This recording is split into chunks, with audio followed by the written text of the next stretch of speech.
साल 1929 में डॉक्टर बाबा साहेब अम्बेडकर ने बहिष्कृत भारत पत्रिका में लिखा, अगर आपको धर्म परिवर्तन करना है तो मुसलमान बन जाओ। 3 अप्रैल 2025 को वक्फ बिल पर चर्चा के दौरान राज्यसभा सांसद इमरान प्रतापगढ़ी और लोकसभा सांसद इमरान मसूद और मियां अल्ताफ अहमद ने मुस्लिमों की हक की बात करते हुए अपने भाषण में अम्बेडकर का जिक्र किया। लेकिन डॉक्टर बाबा साहब अम्बेडकर के संविधान को हर दिन कुचलने वाली ये सरकार देश के मुसलमानों से नफरत में इतनी अंधी हो गई है। आखिर इस्लाम पर अम्बेडकर क्या सोचते थे और बाद में उन्होंने बौद्ध धर्म ही क्यों अपनाया?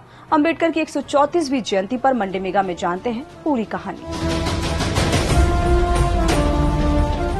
डॉक्टर प्रदीप आगलावे अपनी किताब धम्मचक्र प्रवर्तन के बाद परिवर्तन में लिखते हैं कि अम्बेडकर ने सोलापुर में मई 1924 में सबसे पहले धर्म बदलने को लेकर अपने विचार रखे थे। अम्बेडकर ने हिंदू धर्म के बारे में कहा था कि जिस धर्म में इंसान के लिए इंसानियत नहीं, वो किस काम का। अगर आज हम किसी और धर्म को अपना लेंगे तो यही हिंदू जो हमारा तिरस्कार करते हैं हमारा सम्मान करने लगेंगे। 1935 में महाराष्ट्र के येवला सम्मेलन में अम्बेडकर ने ऐलान किया कि मैं एक हिंदू के रूप में जन्मा, लेकिन मैं एक हिंदू के रूप में नहीं मरूंगा। 21 साल बाद 14 अक्टूबर 1956 को दशहरे के दिन नागपुर में डॉक्टर अम्बेडकर ने हिंदू धर्म छोड़ बौद्ध धर्म को अपना लिया था। दीक्षा भूमि में 83 साल के महास्थीरवीर चंद्रमणि ने उन्हें धम्म दीक्षा दी। अम्बेडकर के साथ 3.5 लाख से ज्यादा लोगों ने बौद्ध धर्म अपनाया था। लेकिन क्या आप जानते हैं कि अम्बेडकर पहले मुसलमान बनना चाहते थे? इस बात की झलक उनके भाषणों में दिखती थी। बाद में उन्हें इस्लाम धर्म में भी वही दिक्कतें दिखी जो उन्हें हिंदू धर्म में दिखी थी। इसके बाद उन्होंने अपना मन बदल लिया और बौद्ध धर्म को चुना। अपनी किताब पाकिस्तान या भारत का विभाजन में अम्बेडकर लिखते हैं कि व्यवहार में भारतीय मुस्लिम समाज जातियां विभाजन और भेदभाव से पीड़ित है। वहाँ ऊंची जाति के मुस्लिम यानी अशरफ और नीची जाति के मुस्लिम यानी अजलाफ में बहुत भेदभाव है। अम्बेडकर का कहना था कि सच्चा मुसलमान भारत को मातृभूमि नहीं मान सकता। पाकिस्तान या भारत का विभाजन किताब के चैप्टर 12 नेशनल फ्रस्ट्रेशन में डॉक्टर अम्बेडकर ने इस्लाम धर्म और मुसलमानों के भारत को लेकर विचार लिखे हैं। मुस्लिम कानून शरिया के मुताबिक दुनिया 2 खेमों में बटी हुई है, दार उल इस्लाम यानी इस्लाम का घर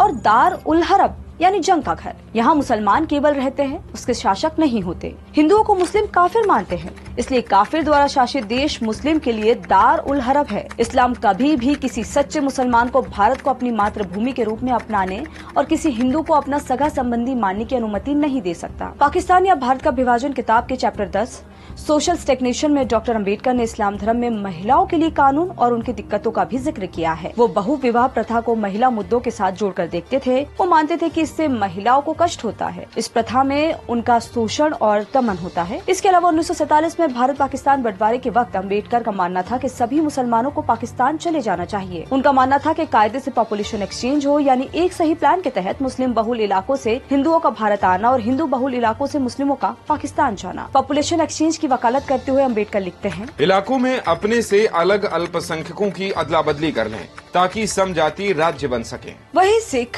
ईसाई जैसे धर्मों को लेकर अम्बेडकर का मानना था कि यहाँ भी जातिवाद और छुआछूत जैसी दिक्कतें हैं। अपनी किताब बुद्ध और उनका धम्म में अम्बेडकर लिखते हैं, मैं बौद्ध धर्म को इसलिए पसंद करता हूँ क्योंकि ये 3 सिद्धांत जैसे समानता, अहिंसा और तर्क संगतता को एक साथ देता है जो कोई अन्य धर्म नहीं देता। इसलिए उन्होंने बौद्ध धर्म को चुना था।